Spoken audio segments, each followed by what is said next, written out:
All right, space, the next frontier. I didn't write that joke, somebody else on my team did. This is about how the space economy is growing and presenting new opportunities for commercial and governments alike.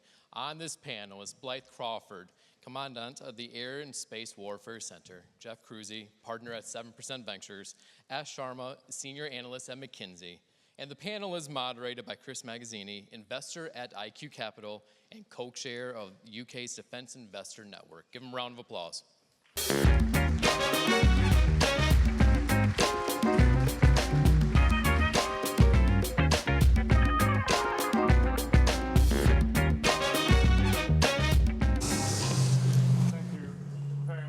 And thank you to my panelists for being here to chat today about space and the industry, and space as a new warfighting domain.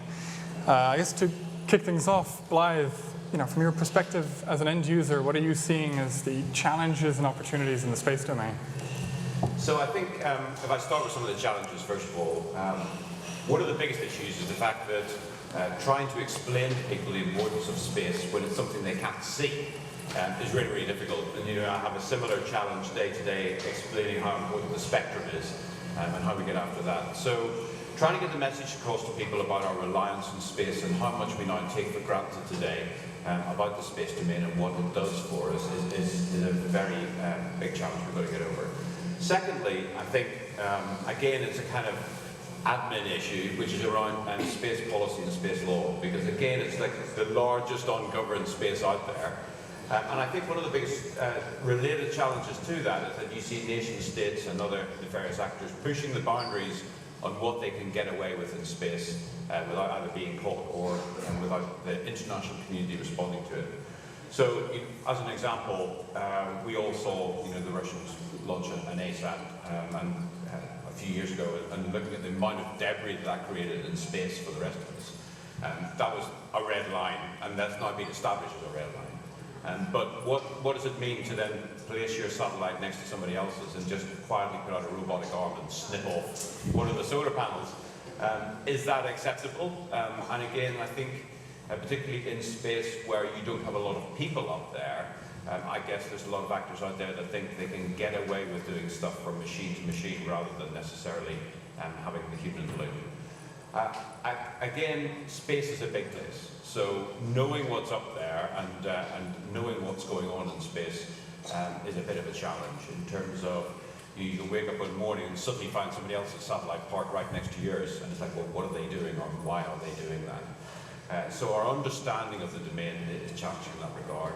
And I guess the sort of final challenge, which is also an opportunity as well, is that space is a dangerous and volatile place. We put very fragile pieces of equipment up in probably one of the most challenging environments that there is, in terms of temperature, in terms of solar winds, in terms of debris potentially crashing into it, that we still need to understand what that sort of risk framework looks like. Yeah. But in terms of the opportunities, well, where do I start? You look at everything we're trying to do here today. Me getting here this morning was reliant on space in numerous ways, whether that is my alarm clock going off at the right time to actually get up and get here, my transport system to actually run on time.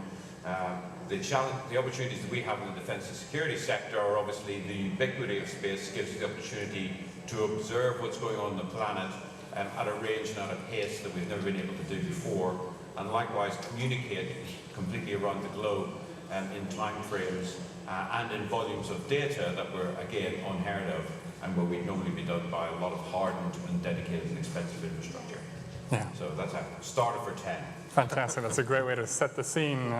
Jeff, sitting where you sit at 7% Ventures and as a VC, what do you see as the major problems, and in particular, how are these problems being solved? Yeah, I mean, war is a pretty effective accelerator, and it's a cat and mouse game in a lot of different ways. And so we're seeing the issues arise with things like on-orbit security, potentially nukes being put on orbit, and have a few portfolio companies like True Anomaly and Think Orbital that are helping to solve some of those problems. But there are quite a few others other than just protecting our commercial and defense assets that are on orbit, which are far more interdependent today than they used to be. There are things like, Russia's, one of their opening gambits was to jam communications and navigation signals everywhere. And so why we're starting to see more and more investment in things like next generation PNT constellations and GPS denied navigation solutions and whatnot that tie back to space technology in a lot of ways. Yeah, amazing. There's a lot of opportunities there. I guess, Ash, sitting where you sit and having that oversight over the industry, the last 10, 15 years in particular in space, there's been new companies radically changing the industry. How are these acting differently to the existing incumbents that they've displaced? And what are the lessons that we should actually take from that? Yeah, so I think we can all agree that over the past 10 to 15 years, there's been a dramatic increase in new space entrants. And these entrants have not only rapidly sped up the pace of innovation in the industry, but they've also contributed to drastically reducing costs. And this has now made space more accessible than ever. When I think about how these new entrants are distinct from legacy players, one lens that I've been looking at this through a bit more recently has been how these players leverage digital technologies and how they acquire different digital technology capabilities. So for instance, we know that over the past 5 years, there's been varying degrees of acquisition activity. And what's really interesting is when you look at the differences in that activity between legacy players versus new space players. One example of this is legacy players in their acquisitions have seemed to prioritize acquiring very specific firms that have niche capabilities in digital technology, so things like digital twins or simulation environments. And I can only hypothesize here, but it seems to be that is in an effort to build upon their legacy systems and really bring new digital capabilities into legacy systems. To contrast this, new space players have, of course, also been acquiring firms, but they seem to be acquiring firms that are a bit more space-focused or space capabilities-focused. So investing in acquiring firms that might have space-based data analytics capabilities or cloud technologies. And again, only hypothesizing here, but that might be because they are interested in streamlining their operations or potentially reducing costs even further. Yeah. And so going back to Blythe, had this massive radical change in the industry, and a lot of that's been driven by private capital coming in, new players developing new capabilities. How do you see the envelope of what's possible changing in space, perhaps even being surprised by some of the developments that are happening? So I think the commercialization of space brings both opportunity and challenges as well. I think it's very exciting because what it's allowing us to do is to exploit the rapid change of capability. It's also significantly reducing the entry cost and players that would never have had the opportunity to get to space before, when it was a very exquisite environment where only really nation states could play. It now opens the door to a lot of ventures that would never been conceivable before. I think from a defense and security perspective as well, that lowering of the cost of entry, you look at how SpaceX have revolutionized the ability to get satellites into space at pace and in large numbers. And I think I'm a big fan of moving away from very exquisite, very expensive military and security capabilities and using barriers of opportunity and potentially hiding in the noise. So how can I leverage some of those commercial ventures where I just might want to put a capability onto one or create a mesh network by using some of the platforms that are up there already, rather than focusing on an exquisite capability. And then, of course, there's the opportunities around the sort of unknown unknowns, really.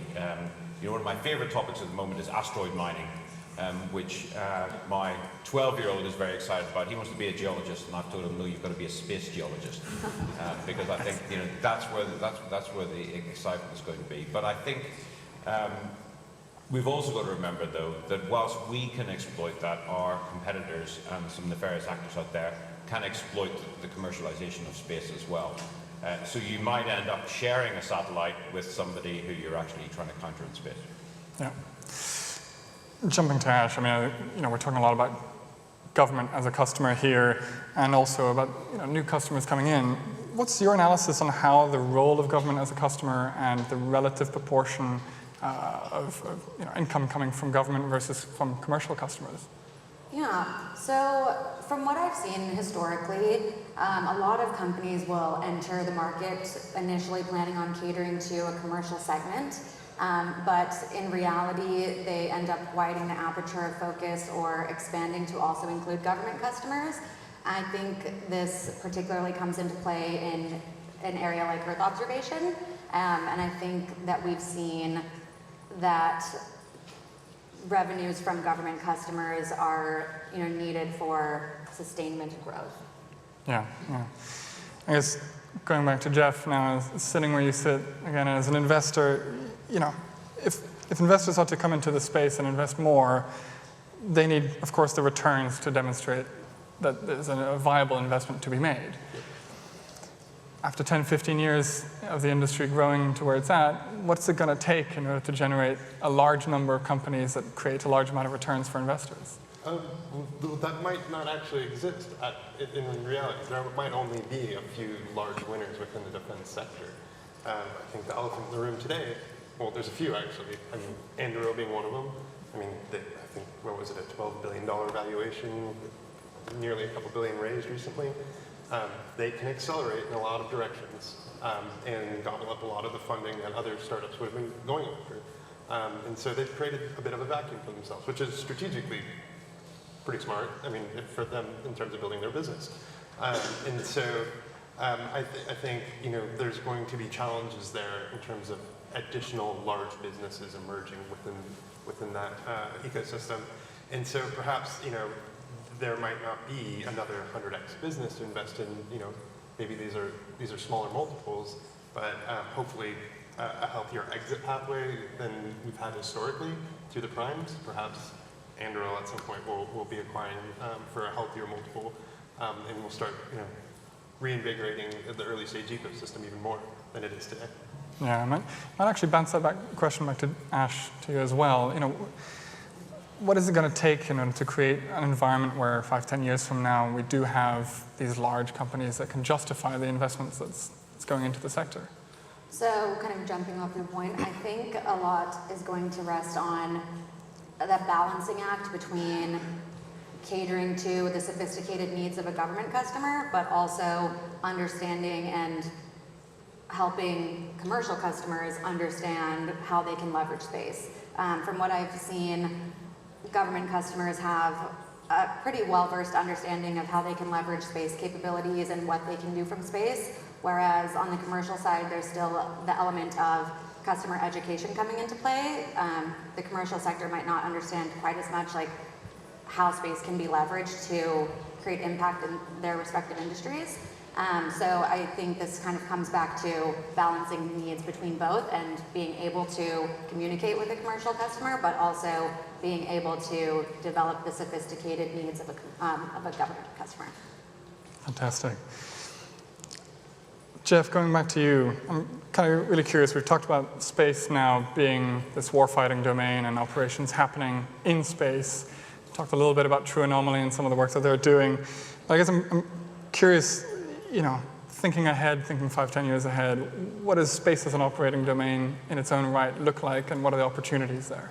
Yeah, I mean, I think there's a lot that can be evolved yet from capabilities we have today.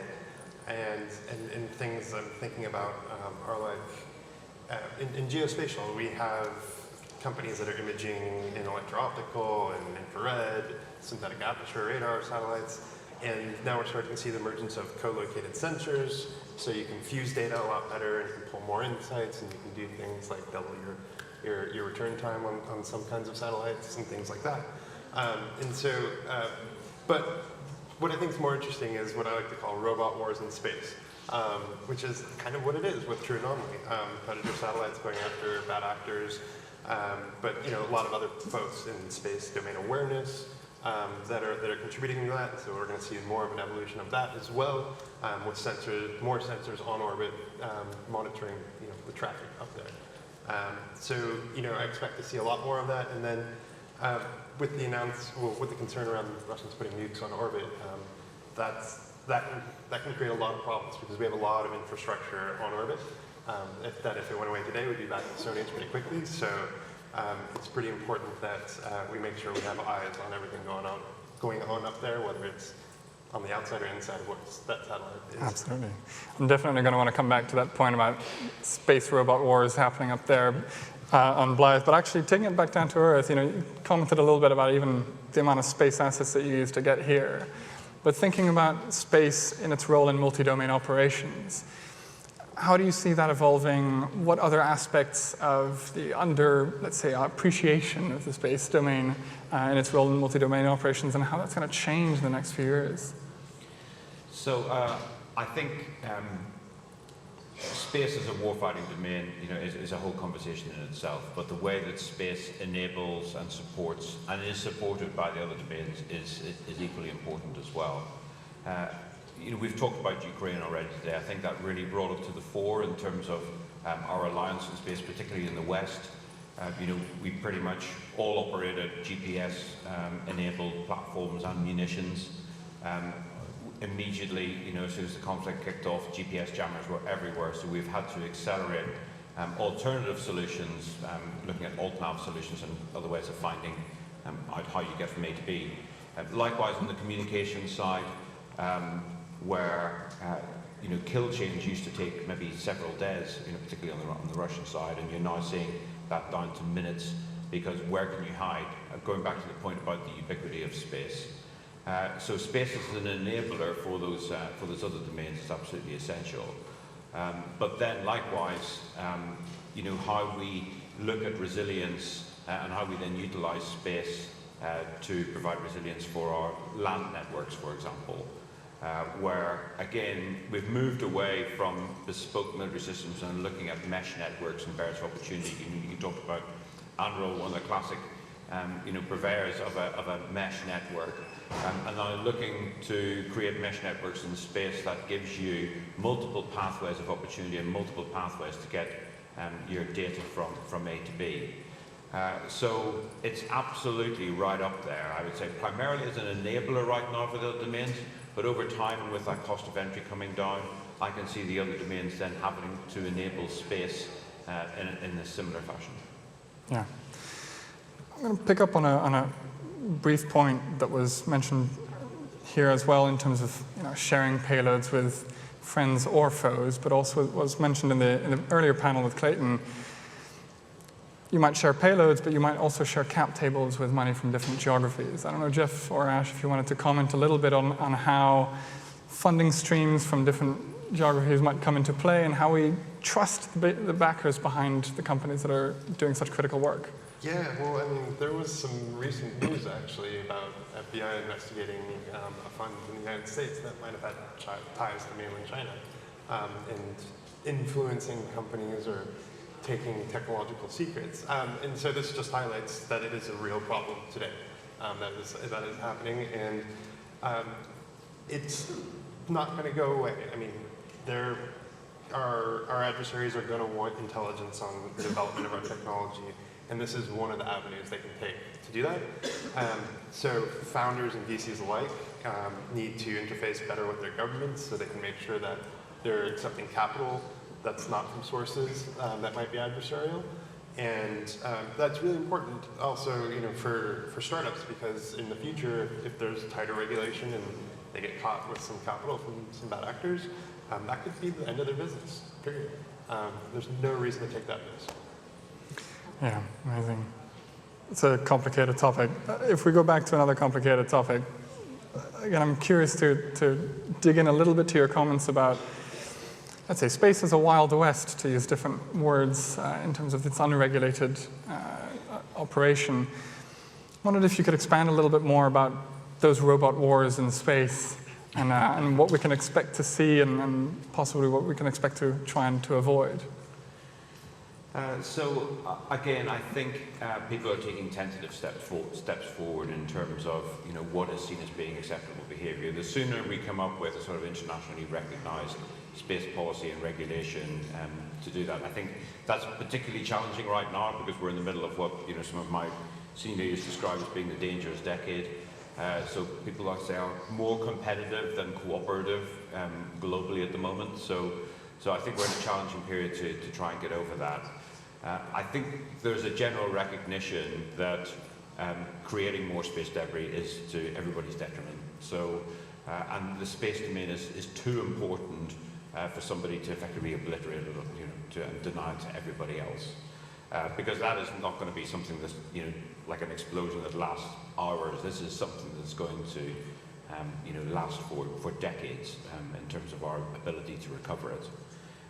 So I think we'll see an awful lot more exploitation of the domain as an enabler for other things. So we'll just continue to see that continued development in terms of surveillance, in terms of communication, in terms of dual use. But the thing that does concern me is actors pre-positioning, let's say, capabilities in space, waiting for that disaster moment when they can press a red button to do something that could obliterate the rest of our capabilities up there.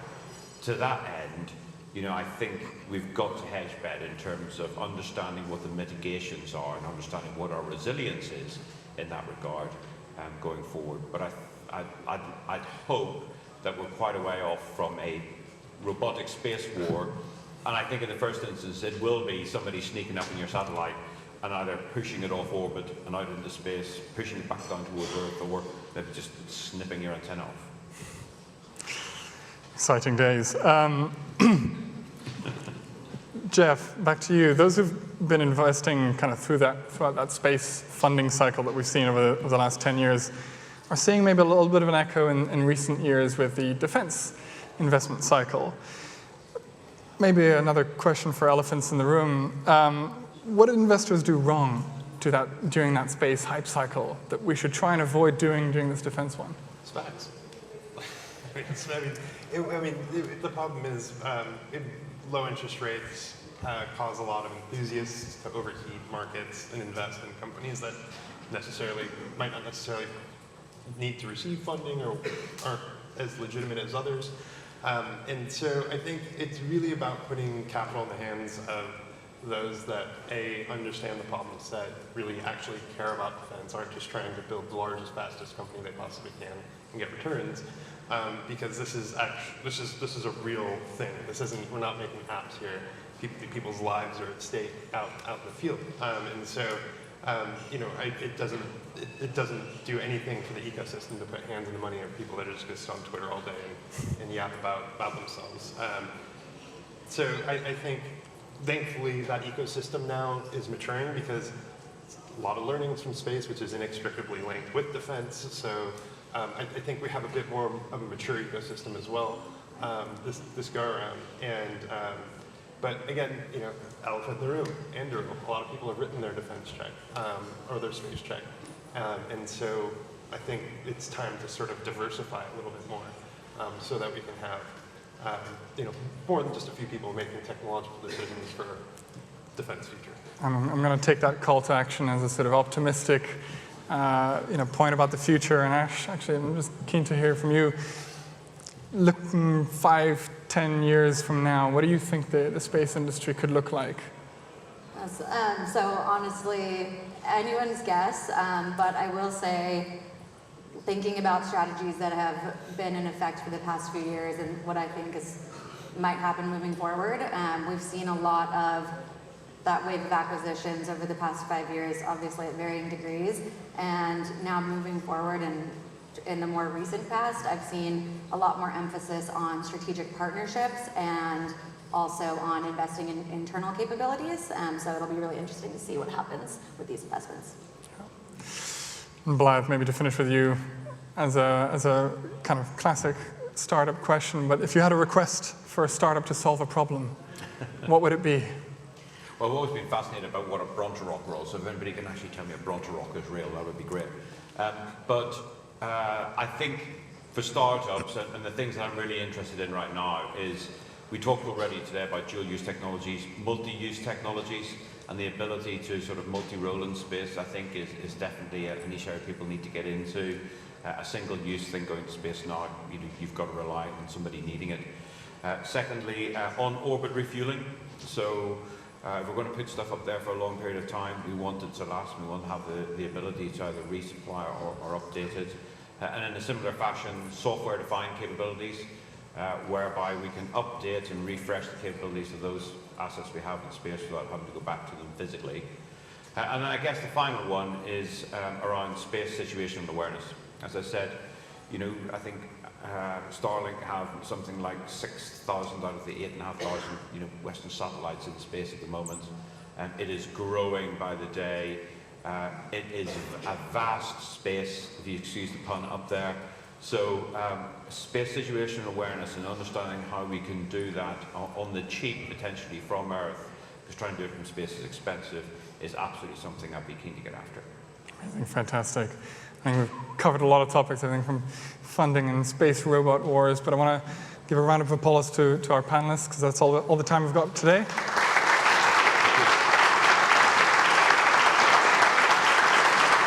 Thanks again.